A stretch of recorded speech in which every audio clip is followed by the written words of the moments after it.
Chemistry class 12, chapter number 13, short questions. First question है, although sodium and phosphorus are present in the same period, yet their oxides are different in nature. Na2O is basic while P2O5 is acidic. Why? वो कह रही है कि जब sodium और phosphorus एक ही period में है तो जब ये लोग रिएक्शन के बाद ऑक्साइड्स बना लेते हैं तो वो एक बेसिक और एक एसिडिक क्यों होता है। आंसर इसका यहाँ से शुरू करना है कि जो Na है ये ग्रुप 1A में है और ग्रुप 1A में मेटल्स होते हैं। ठीक है, सोडियम एक मेटल है, जब ये रिएक्ट करेगा तो ये बेसिक ऑक्साइड बनाएगा। मेटल्स हमेशा बेसिक ऑक्साइड बनाते हैं। और जब फॉस्फोरस एक नॉन मेटल है तो वो एक और एसिडिक ऑक्साइड बनेगा। इसका भी इस तरह से ये रिएक्शन लिख रहे हैं। सेकेंड है, how acidic, basic and amphoteric behaviour oxides is explained. Across the period in a given period the oxides progress from strongly basic through weakly basic, amphoteric and weakly acid to strongly acid. ये उसकी जो trend है कि वो strongly basic से, जब strongly basic होते हैं तो उससे पहले वीकली बेसिक बन जाते हैं, फिर उससे एम्फोटेरिक बेसिक बन जाते हैं और वीकली एसिड से स्ट्रॉन्गली एसिड बन जाते हैं। तो ये उसका एग्जाम्पल है। और डाउन द ग्रुप है, the basicity of main group metal oxide increases on descending a group on the periodic table. तो ये ग्रुप 2A के जो एलिमेंट्स हैं वो ऑक्सीजन के साथ इन्होंने लिखे हुए हैं।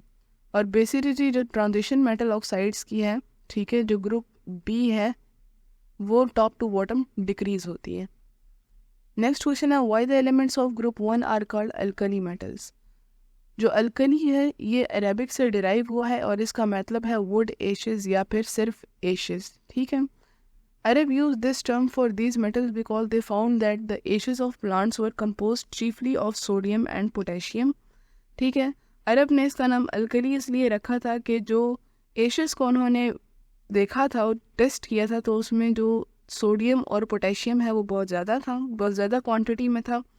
Alkali metal include the elements lithium, sodium, potassium, rubidium, caesium and francium.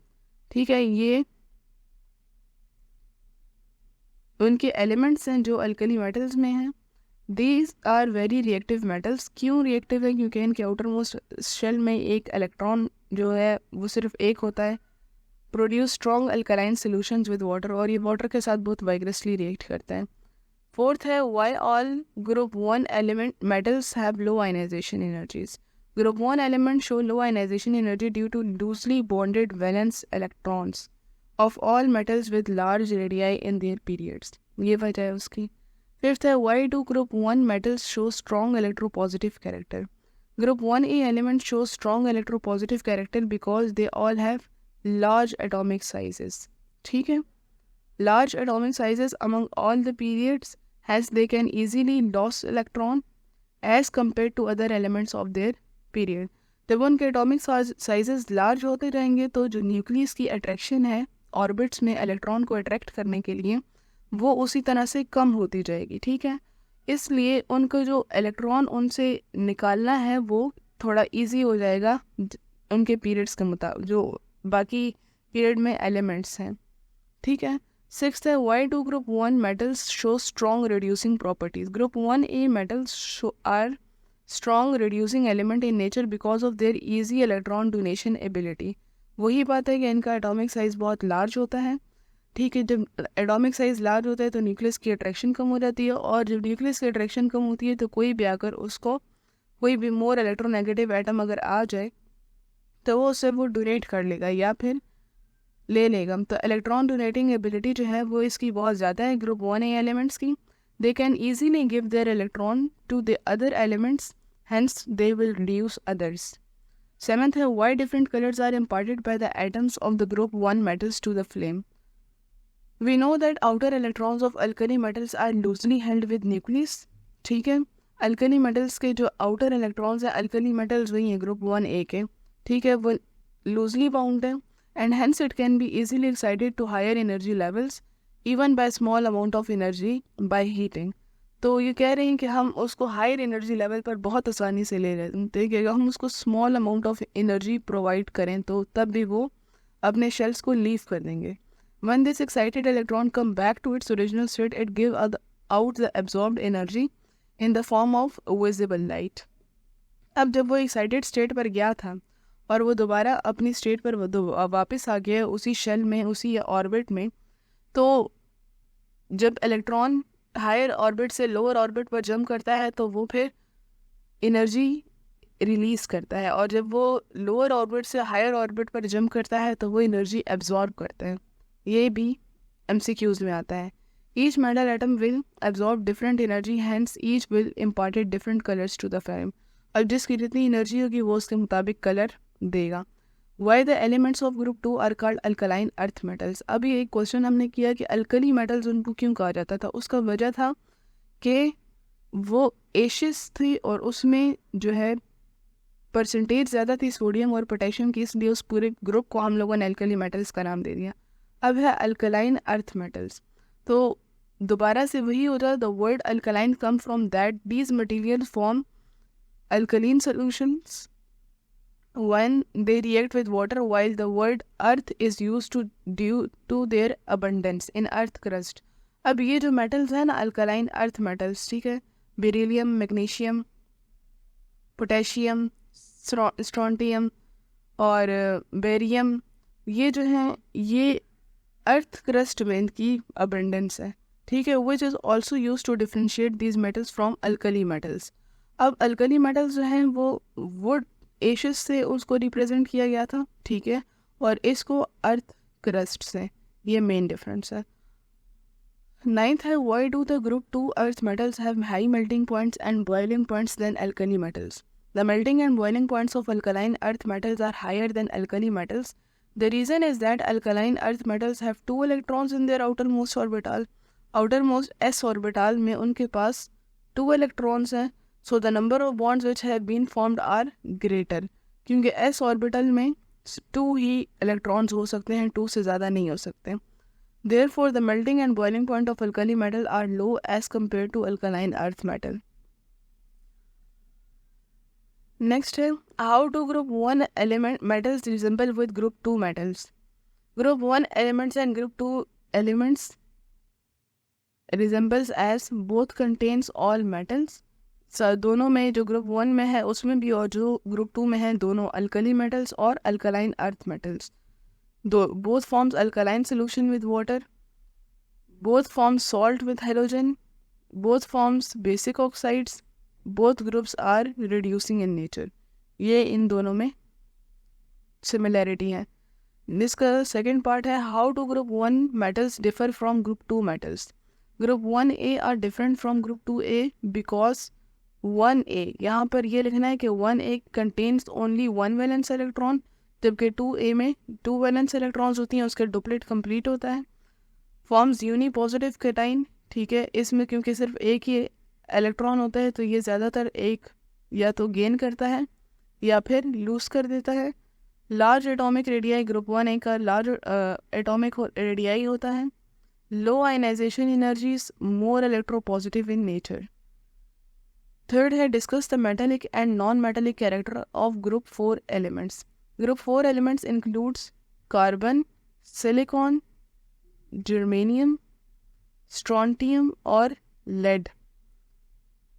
Carbon is a non-metal while silicon, GeR metalloid with shows both metallic and non-metallic properties.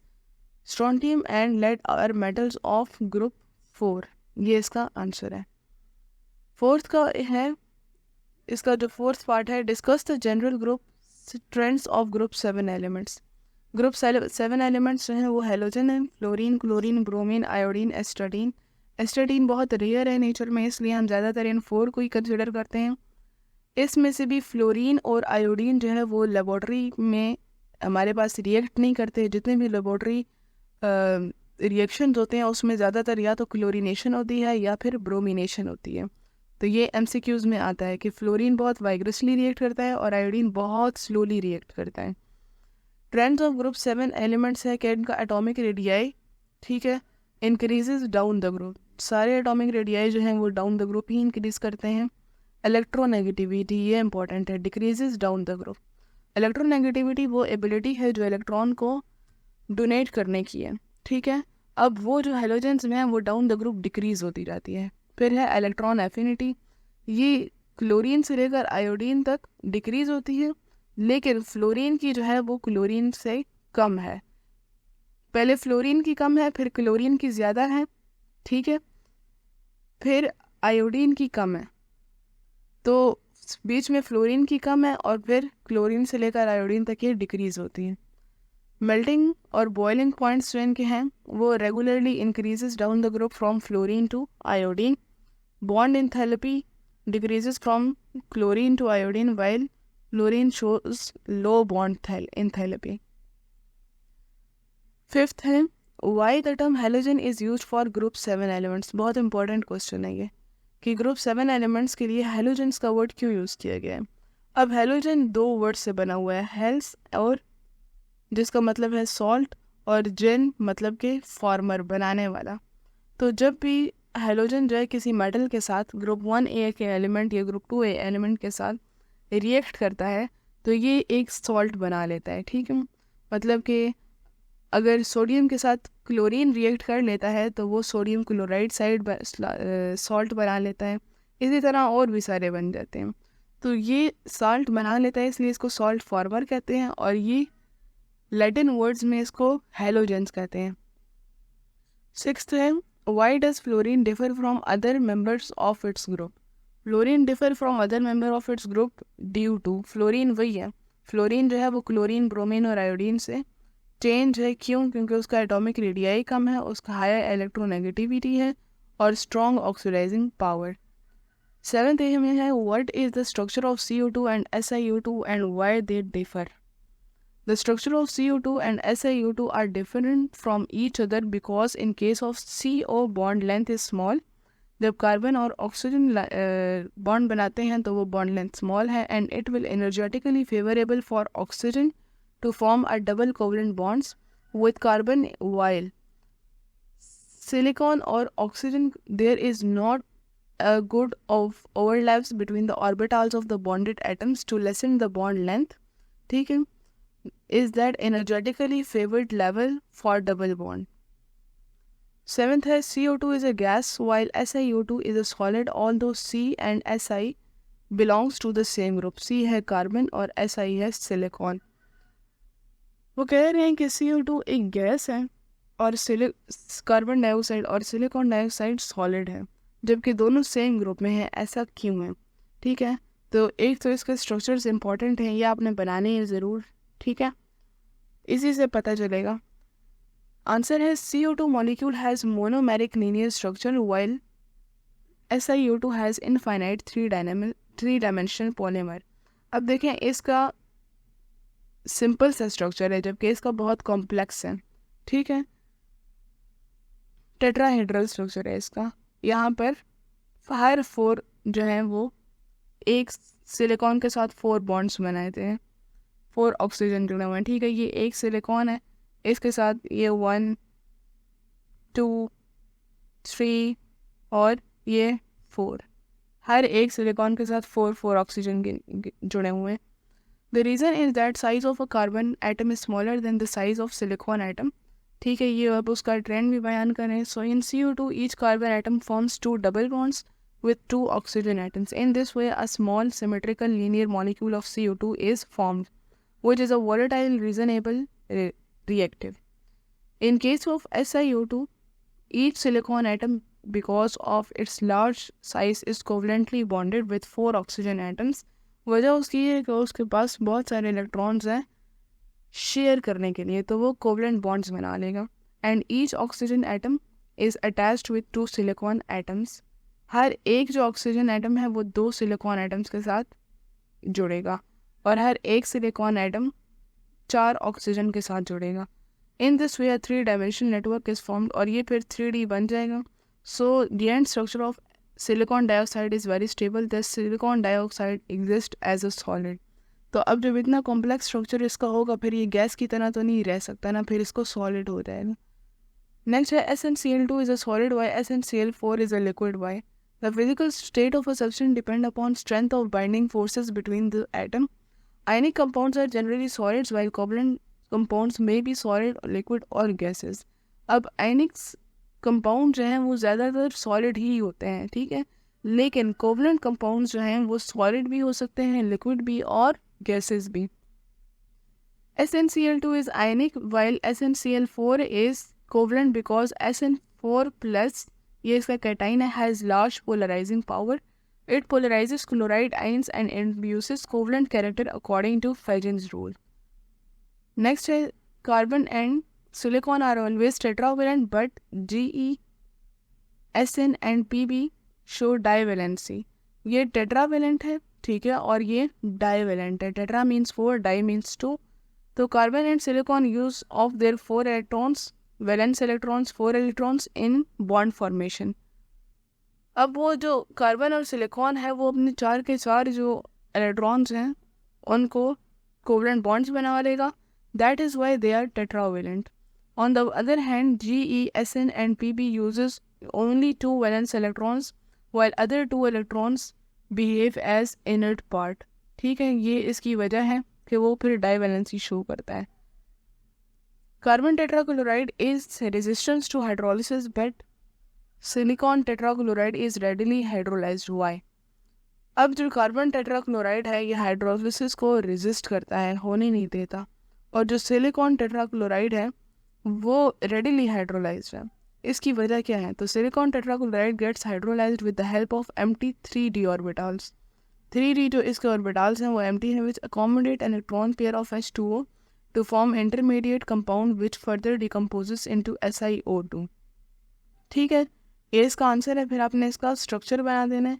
SiCl4 जब H2O के साथ रिएक्ट करता है तो उसका ये फॉर्मेशन हो जाती है कि वो Cl जो है उसके साथ 4 जुड़ जाते हैं और एक जो है यहाँ पर बॉन्ड रहता है, तो वो सिलिकॉन के साथ जुड़ जाते हैं, तो SiO2 प्लस 4HCl बन जाएगा.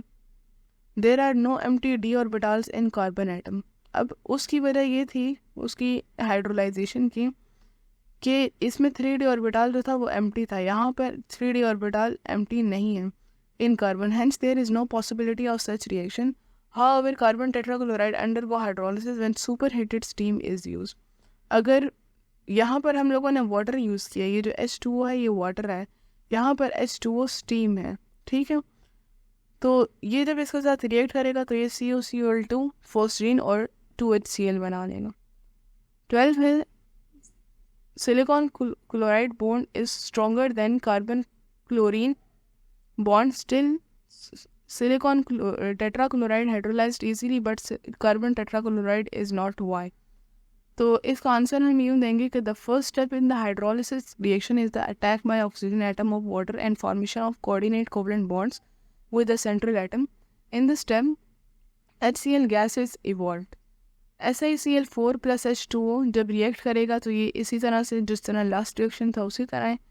CaCl4 is saturated molecule and carbon cannot increase its coordination number beyond 4 due to the absence of d orbitals. और कार्बन में d ऑर्बिटल नहीं होते तो ये ज़्यादा से ज़्यादा इसके पास 4 इलेक्ट्रॉन्स होते हैं या डोनेट करने के लिए या शेयर करने के लिए.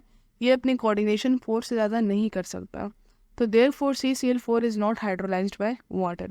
जबकि सिलिकॉन टेट्राक्लोराइड में सिलिकॉन एडिशनल बॉन्ड्स बना सकता है, ठीक है, तो with water due to availability of vacant d orbital in it, तो ये इजीली हाइड्रोलाइज हो जाता है. 13 है explain why nitrates and carbonates of lithium are not stable. Lithium के जो नाइट्रेट्स हैं, ठीक है, और जो कार्बोनेट्स हैं वो स्टेबल क्यों नहीं है? तो the carbonates and nitrates of lithium are not stable because lithium is a very small cation and very polarizing which favors to form oxides by decomposition. ठीक है, ये इसकी प्रॉपर्टी है. In generally small ions polarizes the ions more effectively than bigger ones. As a result, the bond between them becomes partly covalent in character. Therefore, they will be less stable. ये इसका answer है. Differentiate between behaviour of lithium and sodium with atmospheric oxygen. Lithium जब atmospheric oxygen के साथ react करता है और जब सोडियम रिएक्ट करता है, इन दोनों में क्या फ़र्क आ जाता है? Lithium when burnt in air forms lithium monoxide which is a normal oxide O-2. Lithium को जब एयर फॉर्म्स के लिए बर्न किया जाता है, ठीक है, तो वो ये लिथियम मोनोऑक्साइड बना लेता है, Li2O बना लेता है। जबकि सोडियम को अगर बर्न किया जाए तो वो सोडियम पर ऑक्साइड बना लेता है, Na2O2 बना लेता है। 15th का है alkali metal carbonates are more soluble than alkaline earth metal carbonates. Why? Alkali metal carbonates are more soluble than alkaline earth metal carbonates because lattice energy, first reason उसका है lattice energy of alkali carbonates are low which favours energy easy ionisation on water. और second है alkali metal carbonates are bonded by unipositive cation which will be easily broken in water and becomes soluble. 16th, explain why solubility of alkaline earth metal carbonates decreases down the group. जो solubility है, ठीक है, alkaline earth metal carbonates की वो down the group decrease क्यों होती जाती है? उसकी वजह है increase in lattice energy. Down the group, the more electropositive metals will be strongly held with CO3-2 ion. 17 question है oxidizing power of F2 is greater than I2Y. Fluorine has the ability to take electrons from iodide ions. Iodide can't get these electrons back from the fluoride ions formed. That means fluorine is more powerful oxidizing agent than the either iodine. Fluorine also oxidizes iodide ions in potassium iodide solution stay to iodine. अब ये उसका एक reaction बता देंगे और यही कि fluorine iodine से इलेक्ट्रॉन्स लेकर फ्लोराइड बन सकते हैं, लेकिन आयोडीन जो है वो आयोडाइड बनने के बाद वापस फ्लोराइड से अपने आयंस नहीं ले सकता, इसलिए कि उसकी एनर्जी कम है। 18 पे है कि hydrofluoric is a weak acid than hydroiodic. Why? The strength of an acid is directly proportional to its proton. ठीक है, जिसके ज़्यादा प्रोटॉन्स होंगे उतनी उसकी ज़्यादा स्ट्रेंथ होगी। In hydrofluoric, strong hydrogen bonding is present and partially positive hydrogen is entrapped between two strong electronegative fluorine atoms. Consequently, it becomes difficult for proton to be ionized in water, which make its weak acid. On the other hand, in hydroiodic dipole-dipole interaction is present, which is weaker than hydrogen bonding. यहाँ पर बात आ जाती है इनके bonding की, तो dipole dipole interaction है वो वीकर है हाइड्रोजन बॉन्डिंग से, इसी वजह से जो हाइड्रोफ्लोरिक है वो वीक है हाइड्रोआयोडिक से। Therefore proton H plus releasing power of hydroiodic is more which makes it strong acid. 19th question है on what factors the oxidising power of halogens depend. The oxidising power of halogen depends upon factor energy of dissociation, electron affinities of atoms, hydration energies of ions, heats of vaporization for Br2 and I2. Thank you.